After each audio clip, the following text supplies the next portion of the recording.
আস্তাগফিরুল্লাহ রব্বি মিন কুল্লি যামবি ওয়া আতুবু ইলাইহি লা হাওলা ওয়া লা কুওয়াতা ইল্লা বিল্লাহিল আলিয়্যিল আযীম পড়া বলবে কান ধরে না ধরে বলবে যে আমি অতীতে এই গণহত্যাকারী সন্ত্রাসী সংগঠন করেছি, এর জন্য আল্লাহর কাছে মাপ চাই, জনগণের কাছে মাপ চাই, এবং ভবিষ্যতে আর কোনো স্বৈরশাসকের দল করব না এবং আমলিক করব না, এবং কোনো দল স্বৈরশাসক হতে পারে সেই দলও করব না।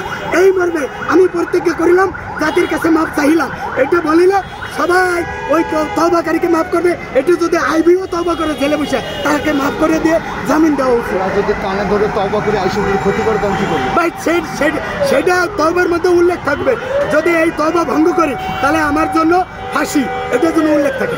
শেখ হাসিনা তো দূরে বসে বারবার অডিও বার্তা দিচ্ছে, তাহলে কি বলবে? ভাই শেখ হাসিনা হলো টিকটিকের মারলে যেমন টিকটিকে লড়াচড়া করে লেজ, কই মাছ যেমন লাভ হয়। এখন শেখ হাসিনাকে মোদি একটু দিনে রাতে সময় দেয়, তো ওই মোদি একটু লাড়াচাড়া করে ওই দিক দিয়ে রুমের মধ্যে বসে শেখ হাসিনার লইয়া শেখ হাসিনা একটু ক্যামেরা লইয়া লাড়াচাড়া করে, কিন্তু এই লাড়াচাড়া কোনো কিছু হবে না। এই জন্য বলছিলাম আওয়ামী লীগকে হাত পাও বাঁধছে। উপদেষ্টাদের বলি, শোনো তোমরা উপদেষ্টা, তোমাদেরকে আপনি বলার সময় নাই, কারণ তোমরা সবাই এই সশরীরে ছিল না।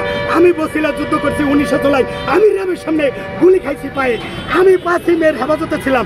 তোমাদেরকে উপদেষ্টাদেরকে বলি, শোনো উপদেষ্টারা, তোমরা যারা আওয়ামী লীগের দোষর আছো তওবা করো, আর নাহলে কিন্তু পদত্যাগ করাই ছাড়বো। তওবা না করলে তোমরা আগে তওবা করো।